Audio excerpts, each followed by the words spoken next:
다 같이 일어서서 하나님의 말씀의 경의를 표하도록 하겠습니다. 고린도후서 5장 10절에서 15절 말씀입니다. 이는 우리가 다 반드시 그리스도의 심판대 앞에 나타나게 되어 각각 선악간에 그 몸으로 행한 것을 따라 받으려 함이라. 우리는 주의 두려우심을 알므로 사람들을 권면하거니와 우리가 하나님 앞에 알려졌으니 또 너희의 양심에도 알려지기를 바라노라. 우리가 다시 너희에게 자천하는 것이 아니요 오직 우리로 말미암아 자랑할 기회를 너희에게 주어 마음으로 하지 않고 외모로 자랑하는 자들에게 대답하게 하려 하는 것이라. 우리가 만일 미쳤어도 하나님을 위한 것이요 정신이 온전하여도 너희를 위한 것이니 그리스도의 사랑이 우리를 강권하시는도다. 우리가 생각하건대 한 사람이 모든 사람을 대신하여 죽었은즉 모든 사람이 죽은 것이라. 그가 모든 사람을 대신하여 죽으심은 살아있는 자들 하여금 다시는 그들 자신을 위하여 살지 않고 오직 그들을 대신하여 죽었다가 다시 살아나신 이를 위하여 살게 하려 함이라. 아멘. 우리 앉히겠습니다. 기도 한번 하겠습니다. 아버지 하나님 감사합니다. 오늘도 저희들을 예배 자리로 불러주시고 또 말씀을 듣게 하시니 감사합니다. 우리가 방금 찬양과 또 기도와 찬송, 성가를 통해서 하나님과 교제하고 또 이제 말씀을 통해서 하나님과 교감하기를 원합니다. 성령께서 저희들 마음을 주장하여 주시옵시고 저희들의 마음 속에 긴장된 마음과 또 딱딱한 마음들을 하나님께서 풀어주시고 또 저희들이 편안한 가운데 하지만 주의를 집중하면서 하나님 주시는 말씀의 의미를 깨우치고 또 그 말씀을 통해서 우리에게 영의 양식이 되며 또 삶의 등불이 될 수 있도록 주님 인도하여 주시옵소서. 예수님 이름으로 기도합나이다. 아멘. 어떤 분들은 제가 텔레비에서 저는 TV에서 한 2개 프로그램을 동시에 좋아한 적이 잘 없습니다. 성격상 하나밖에 좋아하지 않는데 한동안 한 5년 이상 제가 바다가 나오는 한국 기행을 계속 봤던 것 같아요. 여러분들 잘 모르는 프로그램일 수도 있습니다만은 저는 아주 좋아했습니다. 요즘에는 제가 자연인에 꽂혔어요. 자연인을 많이 보고 있는데 이 자연인은 세상을 살다가 산으로 들어간 사람들의 이야기입니다. 저는 그걸 보면서 언젠가 나도 저걸 감행해 보고 싶은 그런 충동을 많이 느낍니다. 아무튼지간에 이 자연인 최근에 본 자연인 프로그램 중에 하나는 비교적 젊어요. 50대 중반의 남자가 산생활을 시작한 지가 한 7, 8년 정도 40대 중후반에 산으로 들어왔는데 세상에서는 이 큰 기업의 광고 담당 부장 정도 아주 촉망받는 그런 사람이었던 것 같습니다. 근데 아무튼지간에 이 광고 담당 이 간부로 일하다가 어느 날 명예퇴직을 당하게 됩니다. 회사가 실적이 안 좋아서 명예퇴직을 당하게 되는데 그래서 산으로 들어왔어요. 근데 이 사람이 당신 세상에 살 때 삶과 지금 삶을 비교해봤을 때 어떠냐? 세상에 살 때는 항상 뭔가 채찍에 맞으면서 쫓기는 기분이었는데 지금 산에 와서 사실 명퇴당한 것이 너무나 감사하다 이렇게 얘기하더라고요. 물론 이 숙명적으로 받아들인 이야기인지 모르겠지만은 산에 간다고 쫓기지 않는 법은 없겠죠. 하지만 엄연히 다른 것 같아요. 세상에서는 정말 쫓기듯이 살았는데 이제 산에 들어와가지고 안 쫓기니까 너무나 자유스럽다, 감사하다. 여러분 현대인의 삶을 보면 상당히 바빠요. 상당히 쫓기는 듯한 마음으로 살아갑니다. 심지어 육신이 쫓길 때도 있지만 육신이 쉬고 있어도 마음이 쫓길 때가 참 많아요. 그렇지 않습니까? 아침에 일어나서 쫓기는 마음으로 변하는데 시간 얼마 안 걸리죠.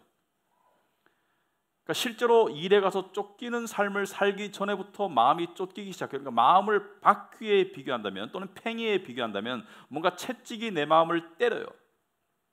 그래서 내 마음이 바삐 굴러가도록 만듭니다. 그래서 바삐 굴러가야 안심이 돼요. 그죠? 이상하죠? 바삐 굴러가면 불편하기도 한데 바삐 굴러가지 않으면 안심이 안 돼. 바삐 굴러가야 안심이 돼.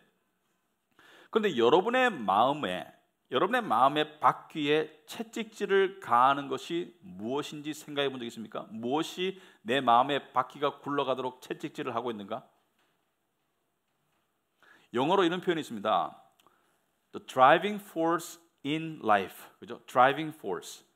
여러분의 삶을 굴러가도록 만드는 원동력이 무엇인지 생각해 본 적 있습니까? 중요한 질문이에요. 너무 바빠가지고 생각할 겨를이 없을 수도 있어요. 하지만 한번 좀 생각해 봐야 됩니다. 내 마음의 바퀴를 굴러가게 하는 이 채찍이 무엇인가? 어떤 사람들은 이게 사랑이라고 생각합니다. 내가 가족을 사랑하기 때문에 바삐 움직여. 그죠? 내가 가족을 사랑하기 때문에 내가 열심히 일하고 더 노력하고 바삐 움직인다. 물론 가족 사랑이 그 채찍이 될 수는 있겠으나 그것보다 더 근본적인 이 가족 사랑의 동기를 잡아먹는 더 근본적인, 더 강력한, 더 사나운 짐승은 사랑이 아니에요. 사랑은 결국 채찍이 아니라 그 채찍을 견디는 힘이 되죠. 결과적으로 어떤 사람이 이렇게 말합니다. 성공을 향해 달려가는 삶이 나의 원동력이야.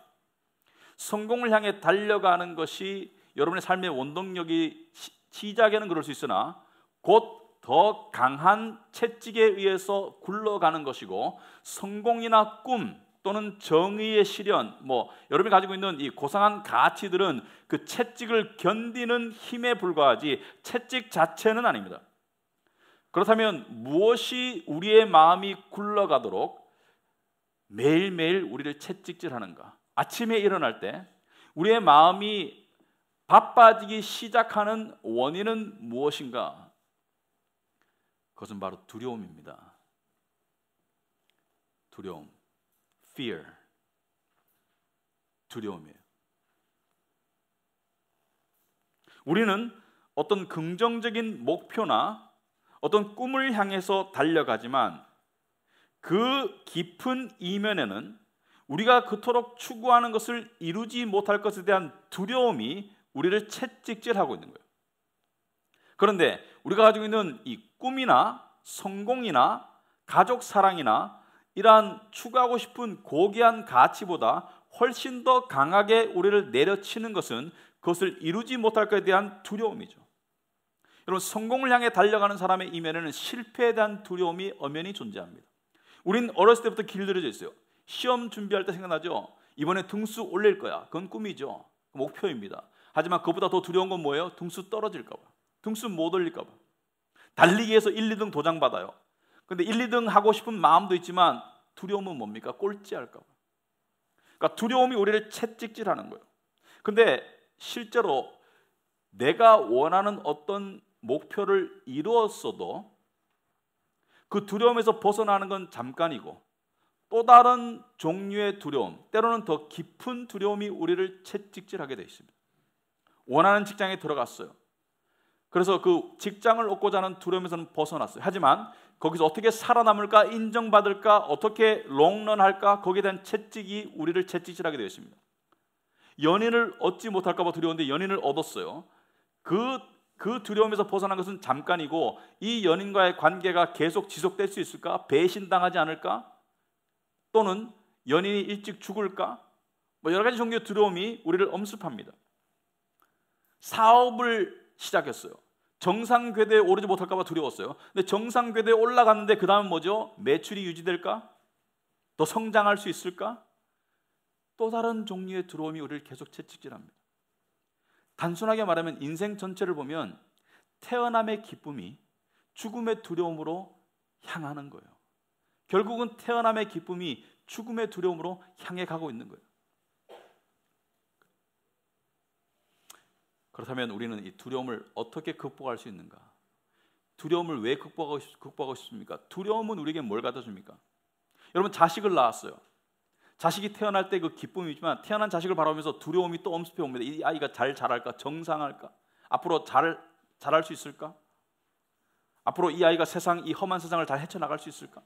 또 다른 종류의 두려움이 엄습합니다. 근데 이 두려움을 왜 우리는 벗어나고 싶어 하나? 왜냐하면 두려움은 우리에게 걱정, 불안, 초조로 다가오죠. 그러니까 우리가 정말 원하는 평안, 그죠? 감사, 여유, 이런 것들을 갉아먹는 벌레와 같아요.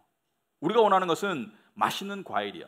우리가 원하는 것은 평안이고, 우리가 원하는 것은 만족이고, 우리가 원하는 것은 여유고 감사라면 두려움은 이것을 갉아먹는 벌레와 같아요. 그래서 우리는 두려움을 벗어나려고, 두려움을 없애려고 부단히 노력하며 살고 있습니다. 그게 우리의 가장 큰 실제적인 원동력입니다. 두려움을 벗어나고 싶어서 열심히 더 노력하고 초조해 하는 거예요. 때로는 이 두려움 때문에 밤에 골똘히 생각하느라고, 어떻게 해결하고 어떻게 더 잘할까 생각하느라고 잠도 안 오죠. 우리는 수많은 종류의 두려움을 갖고 있습니다. 관계의 두려움, 성공의 두려움, 더 잘할까, 인정의 두려움, 건강의 두려움, 여러 가지 종류의 두려움을 가지고 있습니다. 그런데 두려움을 제거하려고 하는, 두려움을 벗어나려고 하는 우리의 모든 몸부림은 다 실패합니다. 제가 분명히 말하지만 다 실패합니다.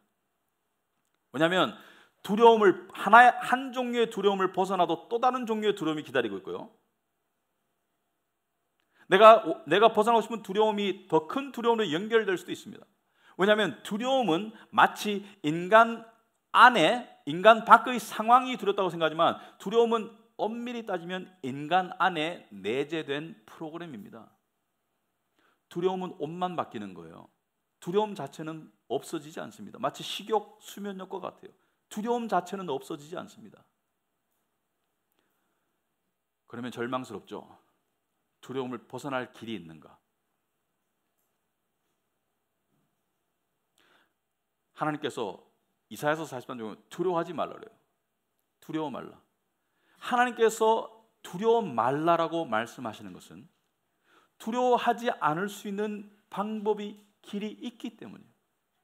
제가 저번에도 말씀드렸지만은 어거스틴이 하나님께서 명령하시는 것은 하나님께서 공급하신다. 하나님께서 두려워하지 말라는 것은 두려워하지 않을 수 있는 방법이 있기 때문입니다. 세상엔 두 종류의 두려움을 벗어난 사람이 있습니다. 첫째는 두려움을 벗어난 척하는 사람들, 두려움을 벗어났다고 착각하는 사람들. 나는 성공했어, 그러니까 세상이 안 두려워. 나는 돈이 많아, 세상이 안 두려워. 천만의 말씀요. 그건 자기 착각에 불과합니다. 또 다른 종류의 두려움이 그를 엄습할 거고, 그리고 곧 두려움에 사로잡히게 되어 있습니다. 그러나 아주 극소수의 진짜 두려움을 벗어난 듯 보이는 사람이 있어요. 왜냐하면 그 사람에게는 두려움을 벗어난 증거가 보이거든요. 제가 오늘 하고 싶은 사람은 사도 바울입니다. 사도 바울은 성경에서 이렇게 말하고 있습니다. 우리가 인간이 가지고 있는 보편적인 두려움이 두 개입니다. 물질과 건강이죠. 물질과 건강입니다. 충분한 돈을 가지지 못할까 봐 대한 두려움 때문에 돈을 벌려고 아둥바둥하는 것이죠. 근데 사도 바울은 이렇게 말하고 있습니다. 나는 풍부에 처할 줄도 알고, 그러니까 돈이 많은 것도 내가 핸들할 수도 있고, 나는 빈곤에 처할 줄도 아는, 나는 궁핍에 처할 줄도 아는 일체의 비결을 배웠다. 무슨 말입니까? 나는 풍요하건 가난하건 그 속에서 평강하고 만족할 수 있는 일체의 비밀을 배웠다. 그러니까 풍요가 나에게 두려움이 아니라는 것을 이야기합니다. 한마디로. 사도 바울은 병이 들었었어요. 사도 바울은 독신이었습니다. 사도 바울은 독신이지만 한 번도 자기의 독신의 신세를 한탄하거나 내가 자식이 없어서 가족이 없어서 불안하다고 말한 적이 없어요. 오히려 나는 독신이기 때문에 주를 더 잘 섬길 수 있다라고 긍정적으로 받아들였습니다. 독신을 두려워하지 않았어요. 오늘날과 달라요. 오늘날은 독신이 많지만 그 당시에는 독신이 거의 없었거든요. 사도 바울은 병이 들었었습니다. 나이가 들어서. 그리고 박해를 받았었어요. 그러니까 건강과 안전에 위협이 있었지만 두려워하지 않았어요. 사도 바울은 저번 시간에 우리가 설교했던 본문에 보면은 이 장막을 벗어나서, 육신을 벗어나서 차라리 죽는 게 더 낫다라고 이야기합니다. 그러니까 사도 바울은 죽음을 두려워하지 않았어요. 사도 바울은 건강에 대한 두려움이 없었습니다. 그러니까 사도 바울의 삶은 평강과 감사와 만족이 두드러지게 나타났어요. 그런데 사도 바울은 어떻게 그러면 이 두려움을 이길 수 있는가? 아까 말했듯이 두려움은 제거할 수 없는데 사도 바울은 어떻게 두려움을 극복했는가? 사도 바울이 두려움을 극복한 것은 두려움을 제거한 것이 아닙니다. 두려움을 올바른 장소에 갖다 놓은 것이죠. 이게 큰 차이입니다. 우리는 상황에서 두려움을 벗어나려고 발버둥치지만 그건 안 돼요. 사도 바울은 두려움을 올바른 장소에 갖다 놓았어요. 그게 오늘 11절 말씀입니다. 우리는, 사도 바울을 포함한 우리는 주의 두려우심을 안다라고 했습니다. 주의 두려우심을 안다. 무슨 말입니까? 영어로 knowing the fear of the Lord. 나는 주를 두려워하는 법을 배웠다는 거예요. 그러니까 세상을 두려워하는 것이 아니라 두려움의 대상을 하나님으로 삼았는 거예요. 그러니까 이것이 좀 추상적으로 들리지만 제가 설명을 할 텐데 나중에 이해가 될 수 있기를 바랍니다. 사도 바울은 세상의 어떤 것을 두려워한 것이 아니라 하나님을 두려워했어요. 그러면 두려움은 뭔가? 여러분이 세상에서 어떤 것을 두려워하는 게 있습니다. 실패할까 봐? 그러니까 그 꼬리에 꼬리를 물고 가면 여러분이 뭔가 의존하는 것을 두려워하고 있는 거예요. 그죠? 의존하는 것. 뭔가 의존하고 싶은데 이것을 못 이뤄서 의존하지 못하고 넘어질까 봐 두려운 것이죠. 여러분이 실패를 두려워해요. 그건 성공을 원하기 때문이죠. 왜냐하면 성공을 의존하고 싶기 때문에. 그래서 두려움은 의존과 연결이 되어 있습니다. 그리고 더 나아가서 더 깊이 들어가면 여러분이 뭔가를 두려워하는 것은 여러분이 계속 그것을 생각하고 골똘히 추구하고 골똘히 갈망하고 있는 숭배의 대상입니다. 그런 거 우상이에요. 그렇지 않습니까? 여러분이 예수를 믿는다고 하지만 여러분이 진짜 생각하고 진짜 섬기고 진짜 추구하는 여러분 삶 가운데 진짜 신이 무엇이냐? 그게 바로 여러분이 두려워하는 어떤 것입니다. 그게 돈일 수도 있고 건강일 수도 있고 성공일 수도 있고 인정일 수도 있고 사람마다 달라요. 연인일 수도 있고. 여러분 그것을 의존하고 싶고 그것을 숭배하고 있는 거예요. 그래서 두려운 거예요. 왜? 잃을까 봐. 사도 바울은요, 나는 세상의 어떤 것을 의존하지 않는다. 하나님을 의존하는 믿음으로 나아간 거예요. 물론 세상의 것들을 누리고 살았지만 음식과 어떤 돈과 관계들을 누리고 살았지만 사도 바울은 그것이 하나님부터 주어지는 복이라는 것을 알았지만 그것을 궁극적으로 의존하고 숭배하지 않았어요. 그게 인간관계든 물질이든 건강이든 생명이든 사도 바울은 명예든 그게 아니라 나는 궁극적으로 하나님을 의존하고 살고 하나님을 숭배하는 것, 그게 바로 하나님을 두려워하는 거예요. 그런데 두려움에 관한 영적인 원리가 있습니다. 여러분 성경에요, 인간에게 내재된 본능적인 갈망들이 있어요. 사랑, 숭배, 믿음, 두려움, 의존. 그런데 이 인간에게 내재된 이 근본적인 인간의 이 가치들 또 갈망들은 이런 다이내믹 속에서 활동합니다. 세상과 하나님이라는 두 양극단 속에서 활동하게 되어 있습니다. 무슨 말이냐면은 사랑을 놓고 볼 때 여러분이 세상을 사랑하는 것과 하나님을 사랑하는 것 양극단 속에 놓여져 있고요. 이 세상과 하나님은 영적으로 봤을 때 서로 상호 배타적입니다. 철저하게 배타적이에요. 이 영적 원리를 알아야 됩니다. 성경 말씀에 예를 들어서 이런 말씀이 있어요. 마태복음 6장 24절에 한 사람이 두 주인을 섬기지 못한다라고 했습니다. 한 사람이 두 주인을 섬기지 못한다. 혹 이를 미워하고 저를 사랑하거나 혹 이를 중히 여기고 저를 경히 여김이라. 너희가 하나님과 재물을 겸하여 섬기지 못한다고 이야기하고 있습니다. 그러니까 한 사람이 두 주인을 섬기지 못한다. 세상의 재물로 대변되는 세상의 어떤 것들과 하나님을 겸하여 섬길 수 없다. 그러니까 세상을 섬기면 하나님을 덜 섬기게 되고 하나님을 더 섬기면 세상을 덜 섬기게 되고 서로 철저하게 서로 배타적이다. mutually exclusive하다는 거예요. 서로 배타적이다. 그러니까 세상을 섬기는 만큼 세상을 사랑하는 만큼 하나님을 덜 섬기게 되고 덜 사랑하게 된다는 것을 이야기하고 있습니다. 똑같은 맥락에서 요한일서 2장 15절에 이 세상이나 세상의 것들을 사랑하지 말아라. 누군지 세상을 사랑하면 아버지의 사랑이 그 안에 있지 아니하다. 똑같은 이야기하고 있습니다. 이 세상을 사랑하는 것과 아버지를 사랑하는 것, 세상의 사랑과 아버지의 사랑은 서로 배타적이다. 그러므로 세상을 사랑하는 만큼 아버지를 덜 사랑하게 되고 하나님을 사랑하는 만큼 아버지를 세상을 덜 사랑하게 된다. 두려움도 마찬가지예요. 이 세상이나 세상의 것들을 두려워하지 말라. 이 세상을 두려워하면 아버지의 두려움이 그 안에 있지 않다는 것을 이야기합니다. 바꿔 말하면 하나님을 두려워하는 만큼, 하나님을 더 두려워하는 만큼 세상을 덜 두려워하게 되고 세상을 더 두려워하는 만큼 하나님을 덜 두려워하게 되고, 그러니까 하나님과 세상을 동시에 두려워할 수가 없어요. 사도 바울은 이 둘 중에 무엇을 택했습니까? 바로 하나님을 두려워하는 쪽을 택했다는 거죠. 왜냐, 이게 사도 바울은 지혜로운 사람이거든요. 세상을 두려워함의 결과가 뭐라고요? 걱정과 초조와 괴로움입니다. 속이 타들어갈 것 같아요. 그런데 하나님을 두려워하는 것의 결과는 뭐라고요? 평강과 의와 만족이라는 거예요. 소위 말해서 영적인 쉼이라는 거예요. 그럼 사도 바울은요, 지혜로운 사람이었어요. 어디를 두려워할지를 알았는 거예요. 영적인 원리를 알았고요, 어디를 두려워할지를 알았는 거예요.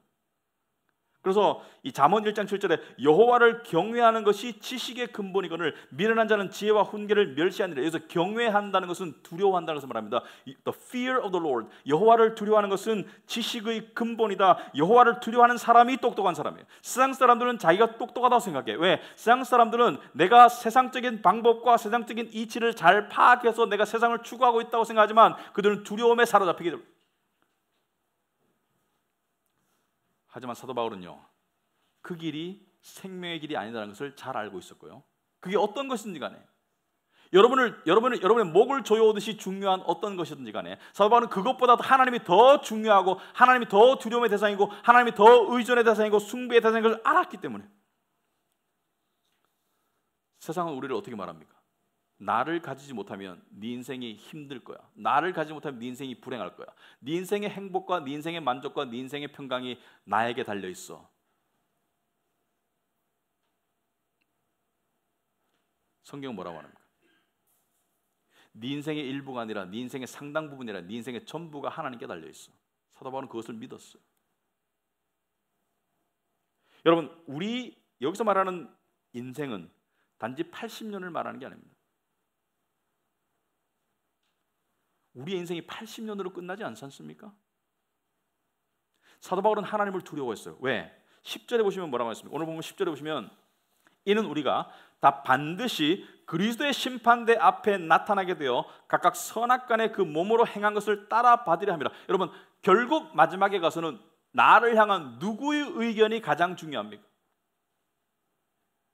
우리는 사람의 의견, 나를 향한 사람의 의견에 목숨 걸어요. 나를 향한 사람의 의견, 사람의 어떤 시선, 사람의 어떤 그 어떤 인정, 나를 사람들이 어떻게 바라봐 줄까, 나를 더 가치 있게 바라봐 주는 그런 장소로 필사적으로 나아가려고 하지만, 그래서 하나님을 등한시하지만 결국 마지막에는 누구의 의견이 가장 중요합니까? 하나님의 의견이 가장 중요하지 않습니까? 사도 바울은 그것을 알고 있었어요. 사도 바울은 세상 어떤 것보다 하나님이 훨씬 더 무한히 더 두려운 존재라는 것을 알고 있었습니다. 여러분, 성경에는요, 이 세상의 두려움과 하나님의 두려움 중에 선택을 강요받을 때가 있던 그런 사람들이 있었습니다. 여러분도 우리도 매일매일 선택을 강요받습니다. 세상을 더 두려워할래? 하나님을 더 두려워할래? 세상은 이렇게 말합니다. 나를 가지지 못하면 네가 위험해. 나를 가지지 못하면 네가 쪽팔릴 거야. 나를 가지지 못하면 네가 무가치해질 거야. 세상 우리를 매일 위협해요. 그러나 다른 음성도 듣고 있습니까? 하나님께서 하실 말씀, 나를 두려워하면 세상을 두려워할 필요가 없단다. 나를 두려워하면 세상을 두려워할 필요, 나를 의지하면 세상을 두려워할 필요가 없다는 하나님의 음성도 들어야 하지 않습니까? 다니엘서 보면 다니엘의 세 친구가 있었습니다. 사드락, 메삭, 아벳느고. 여러분, 풀무불에 던져진, 풀무불이라는 것은 뜨겁게 달궈진 쇠 어떤 단지 비슷한, 그 속에 던져진 다니엘의 세 친구 이야기 들어봤을 거예요. 왜 던져졌습니까? 바벨론의 느부갓네살 왕의 신하들이 왕을 꼬셨죠. 다니엘과 세 친구를 죽이려고 금신상을 만드세요.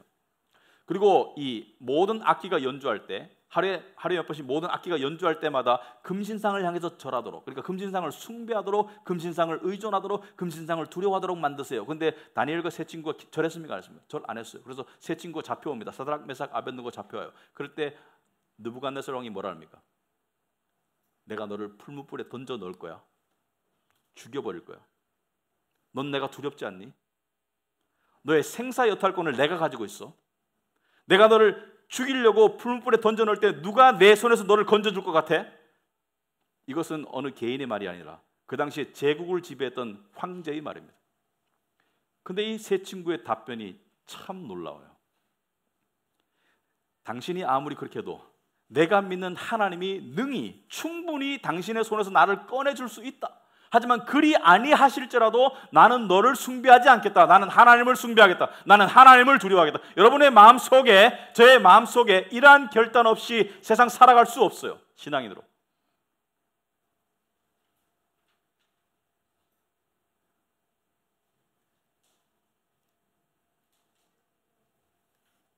인간이 누군가를 두려워한다는 것은 그에게 지배받는 것입니다.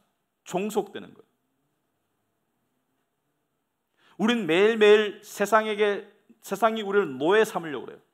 성공의 노예를 삼으려고 왜? 실패에 대한 두려움 때문에. 자식의 노예를 삼으려고 왜? 자식이 잘못돼서 어떻게 될까 봐. 그래서 세상적인 방법을 많이 추구해 나가죠.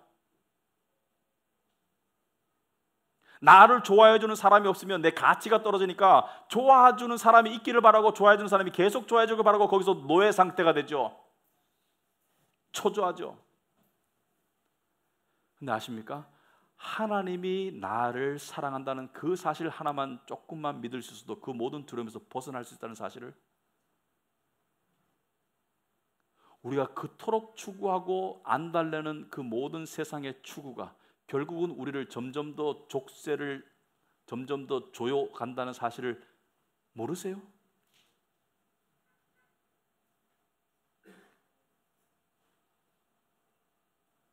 사도 바울은 이렇게 말합니다. 나는 세상의 지배를 거부한다. 나의 삶을 컨트롤하는 분은 세상이 아니라 14절에 그리스도의 사랑이 우리를 강권하시는도다. 영어로 말하면 The love of Christ controls us. 그리스도의 사랑이 나를 컨트롤한다. 무슨 말입니까? 나는 그리스도의 사랑에 의해서 하나님께 지배받을 것이다. 물론 세상의 권위를 순종해야 됩니다. 하지만 세상의 권위를 순종하는 이유가 무엇입니까? 하나님을 순종하기 때문에. 여러분 직장 상사가 여러분의 직장이 여러분의 생사의 여탈권을 가지고 있습니까? 천만에요. 하나님이 허락하지 않으시면 일이 일어나지 않습니다. 하나님이 허락하지 않는 일은 절대로 안 일어납니다. 나는 그리스도가 당신의 몸을 바쳐서 산 하나님의 자녀예요.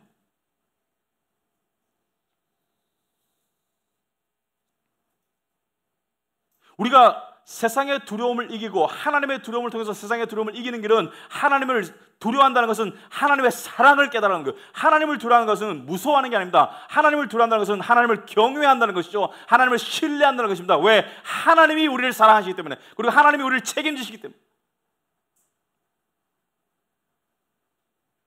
소위 나이가 들면 건강염려증이 있습니다. 교인들도 그래요. 건강염려증이 있습니다. 왜? 몸이 점점 부실해지지 않습니까?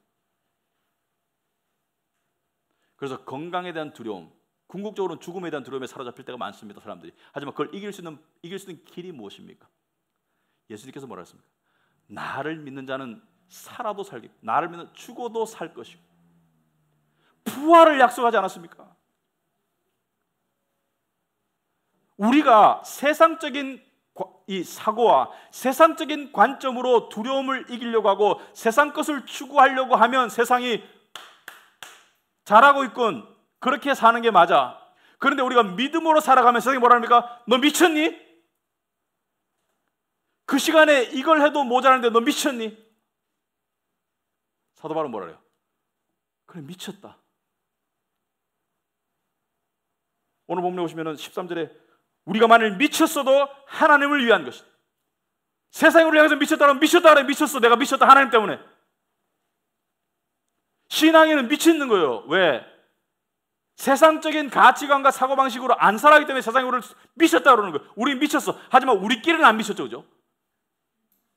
그죠? 제 말을 녹음해서 세상에 들려주면 저거 미쳤다 그러겠죠. 하지만 여러분한테 제가 안 미쳤기를 바랍니다. 그래서 사도 바울이 한 말이 우리가 만일 미쳤어도 하나님을 위한 것이요 정신이 온전하여도 너희를 위한 것이니. 무슨 말입니까? 너희한테는 안 미쳤어. 내가 너희한테는 온전한 정신이라고 말하는 거예요. 우리가 얼마나 미쳐야 되는지 아십니까? 우리는 때때로 이런 극단적인 질문을 한 번씩 해봐야 돼요. 우리 마음을 지키기 위해서. 여러분, 만약에 여러분 앞에 두 갈래의 길이 있어. 한쪽 길은 여러분이 갈망하는 모든 것을 다 얻을 수 있는 길이야. 여러분이 갈망하는 모든 성공, 모든 인정, 모든 관계, 모든 부 다 얻을 수 있어요. 그런데 하나님을 예배하면 안 돼. 말씀을 읽어서도 안 되고 기도를 해서도 안 돼. 다 줄게. 하지만 하나님을 예배하지 말고 말씀을 읽어서도 안 되고 기도해서도 안 돼.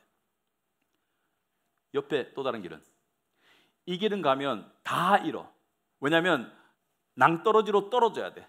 세상에서 밀려나야 돼. 낭떠러지로 떨어져야 돼. 근데 한 가지가 약속되어 있어. 그 밑에 하나님께서 팔을 벌리고 기다리실 거야. 어느 길을 택해야 되겠습니까? 어느 길을 택해야 되겠습니까? 그 두 번째 길이 내 길이라는 것을 아는 사람은 이거예요. 죽음을 두려워하지 않아야 되는 믿는 자가 되어야 되는 것입니다. 여러분, 세상의 가장 큰 무기가 뭐죠? 이 세상의 가장 큰 두려움의 무기가 뭐죠? 우리가 원하는 자아실현, 풍요, 무슨 기본 욕구의 만족, 이런 모든 것들이 다 결국은 어디와 연결되어 있죠? 바로 죽음과 연결되는 거 아닙니까? 죽음에서 멀어지고자 하는 인간의 본능 아닙니까? 죽음에서 나는 멀어져 있어. 죽음에서 멀어져 있어. 나는 죽음에서 멀어져서 자아실현 단계에 가 있어. 사도 바울이 뭐라 했습니까? 사망아, 너의 쏘는 것이 어디 있느냐? 우리는 죽음이 두렵지 않도록 하나님께서 만든 영생의 존재들입니다. 그런데 세상의 죽음 아래의 것들을 두려워하는 우리의 모습은 사실 우리의 신분과 맞지를 않아요. 그냥 가난이 두렵고, 그냥 인정 못 받는 게 두렵고, 실패가 두렵고, 그것은요 하나님이 원하는 삶이 아닙니다. 우리는 겸손하지만 우리는 당당해야 돼요. 우리는 우리가 가지고 있는 세상적으로 갖추지 못한 조건들을 드러내놓으면서, 그래서 왜? 내가 뭐 잘못됐니?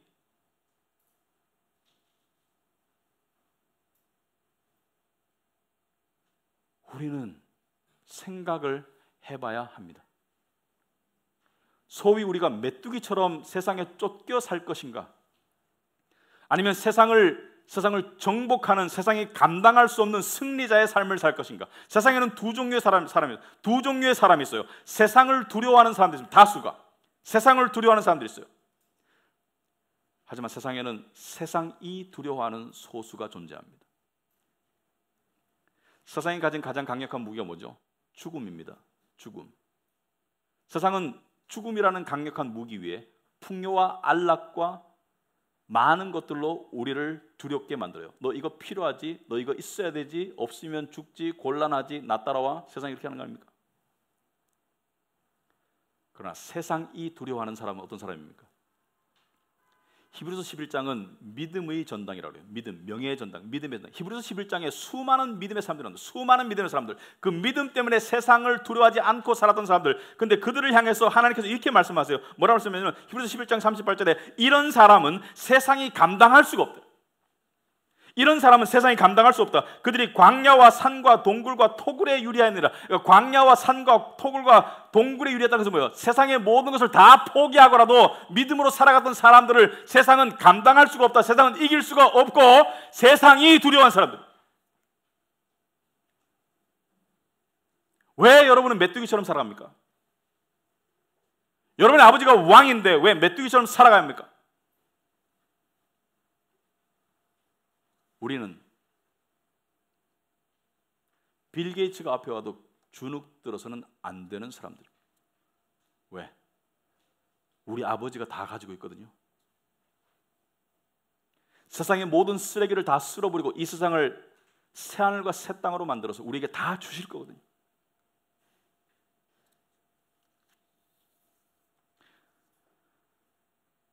결론적으로요, 또 두 종류의 사람이 있습니다. 늘 쫓기는 사람이 있어요. 세상의 두려움에. 그러나 무언가를 쫓아가는 사람이 있습니다. 근데 이 무언가를 쫓아가지 않으면 쫓기게 되어 있어요. 세상에는 중간지대가 없습니다. 여러분이 무언가를 강하게 쫓아가지 않으면 쫓기게 되어 있어요. 근데 세상 사람들은 무언가를 쫓아갈 방향도 없어요. 마치 바다에 거대한 파도가 휩쓸려 올 때 많은 사람들이 거기서 그냥 바다에 파묻히고 바다에 처박히고 바다에 두드려 맞고 허우적거릴 때 서핑을 하는 사람들은 그 파도를 좋아합니다. 왜? 그 파도를 통해서 날아 올라가기 때문에. 그 파도를 즐겨요. 무슨 말을 하느냐?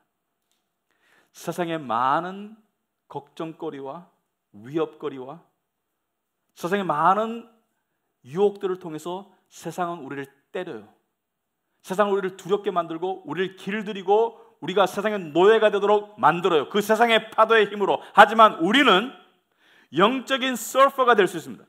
영적인 서핑을 해서 세상의 두려움의 조건들을 통해서 우리는 누구를 추구할 수 있습니까? 우리는 하나님을 추구할 수 있어요.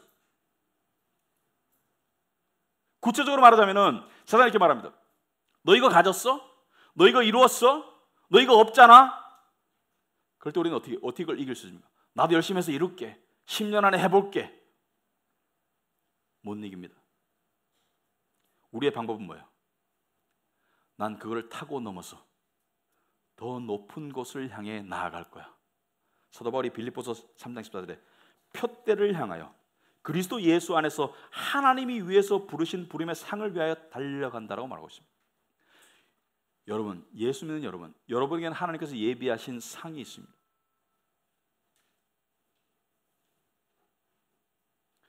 하나님께서 예비하신 여러분의 필요한 모든 것들이 예비되어 있습니다. 그리고 그 하나님께서 네가 이 세상에 살아가는 동안 내가 너를 지키고 내가 너를 보살피고 내가 너의 필요를 공급한다고 약속했습니까? 안 했습니까? 너희는 마음에 근심하지 말라고 했습니까? 안 했습니까? 공중에 나는 새도 먹이 싫은데 내가 너희를 보살피지 않겠냐고 했습니까? 안 했습니까?